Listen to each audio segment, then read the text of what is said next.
Good morning students. हम class 11th का subject biology के अंदर चैप्टर नंबर 16 पढ़ रहे हैं, जो कि एक नया चैप्टर है। इस वीडियो के अंदर हम उस चैप्टर का नाम जो है वो है डाइजेशन एंड एब्जॉर्प्शन।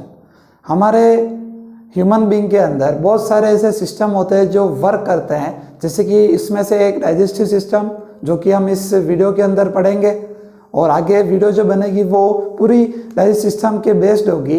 प्लस उसके बाद सर्कुलेटरी सिस्टम, फिर नर्वस सिस्टम, रेस्पिरेटरी सिस्टम, ऐसे बहुत सारे सिस्टम जो है हमारे सिलेबस के अंदर है, उन सब के बारे में हम अच्छे से पढ़ेंगे। उसमें से पहला चैप्टर जो है वो है डाइजेशन एंड एब्जॉर्प्शन। कैसे फूड को हम लेते हैं और कैसे वो प्रोसेस एक एब्जॉर्प्शन के रूप में ले लेते हैं, प्लस उसको जो डाइजेस्ट करने का काम होता है वो इस डाइजेस्टिव सिस्टम के द्वारा ही होता है। तो इस वीडियो के अंदर हम नॉर्मल इंट्रोडक्शन के बारे में पढ़ेंगे कि इस चैप्टर के अंदर हम किस किस टॉपिक के बारे में जानेंगे। तो उसमें से कुछ बातें मैंने यहाँ पर लिख रखी है। उसके अंदर फर्स्ट पॉइंट आता है कि food is one of the basic requirement of all living organism. जो फूड है वो बेसिक रिक्वायरमेंट है, अपने जितने भी ऑर्गेनिज्म हैं सबको किसकी ज़रूरत होती है, फूड की। और नॉर्मली सब जने फूड को जब इनहेल करते हैं उसके बाद जो प्रोसेस वगैरह चलती है, जो डाइजेशन का काम होता है, वो इस डाइजेस्टिव सिस्टम के माध्यम से ही होता है। उस फूड के अंदर मेजर कंपोनेंट जो है वो विटामिन, कार्बोहाइड्रेट, प्रोटीन, फैट्स और जितने भी मिनरल्स वगैरह है वो इस फूड के अंदर अवेलेबल होते हैं, जो कहीं ना कहीं हमारे किसी ना किसी पार्ट में, जो माइनर पार्ट है वो वहाँ पर यूज़ में लिए जाते हैं, जैसे कि विटामिन के रूप में जो कि मिनट पार्ट है, प्लस कार्बोहाइड्रेट, प्रोटीन, फैट्स, ये एक निश्चित मात्रा में हमारे भोजन के अंदर, फूड के अंदर होना चाहिए, जिसकी वजह से हमारी बॉडी जो है प्रॉपर वर्क कर सके। थर्ड पॉइंट है, it provides energy and organic material for growth. हमें बॉडी को जो फूड जो है वो हमारे बॉडी को एक तो एनर्जी प्रोवाइड कराती है, प्लस ग्रोथ भी करती है। ग्रोथ करने के साथ साथ ये हमारे जितने भी मेटाबॉलिक जो प्रोसेस वगैरह है उसको भी क्या करती है, पूरा करने का भी काम करती है। फोर्थ पॉइंट आता है कि water we take place an important role in metabolic process and also prevent dehydration of the body.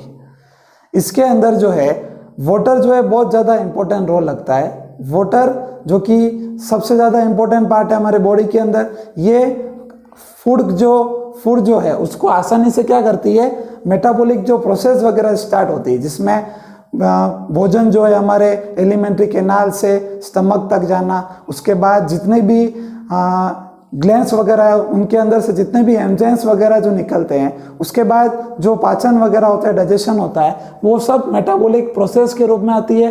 और प्रिवेंट किससे कराती है, डिहाइड्रेशन, जो कि पानी की कमी हो जाती है, उससे भी हमको क्या करती है, बचाने का काम करती है।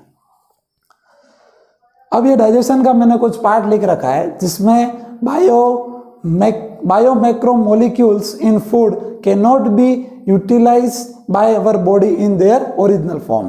कोई मॉलिक्यूल ऐसे होते हैं जो कि हमारे बॉडी जो है वो पाचन नहीं कर सकती, उसको तोड़ना पड़ता है, उसको ब्रेक करना पड़ता है।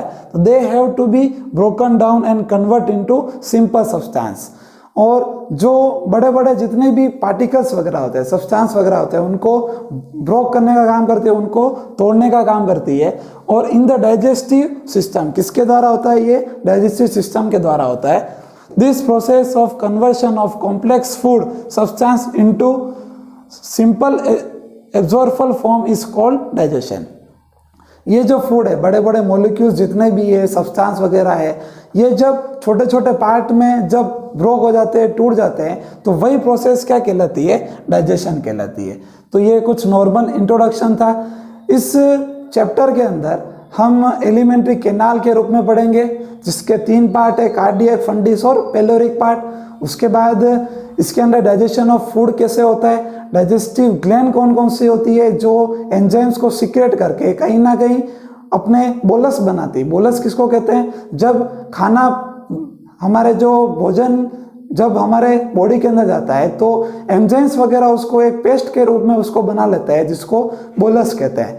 कैसे इस चैप्टर के अंदर डाइजेशन ऑफ फूड होगा कि कैसे प्रोसेस चलती है, कैसे स्टार्च जो है माल्टोस में बदलता है, कैसे जो है पॉलीसेकेराइड जो है डाइसेकेराइड में बदलता है, न्यूक्लिक एसिड जो है न्यूक्लियोटाइड में बदलकर कैसे न्यूक्लियोसाइड में बदलता है। इस पूरी इंफॉर्मेशन के बारे में इस चैप्टर के अंदर हम नॉलेज लेंगे। और इस वीडियो के अंदर हमने इंट्रोडक्शन पढ़ा, इसी के लिए आगे जो वीडियो बनाएंगे अपन वो इसी के ऊपर बेस्ड होगी। Thank you so much.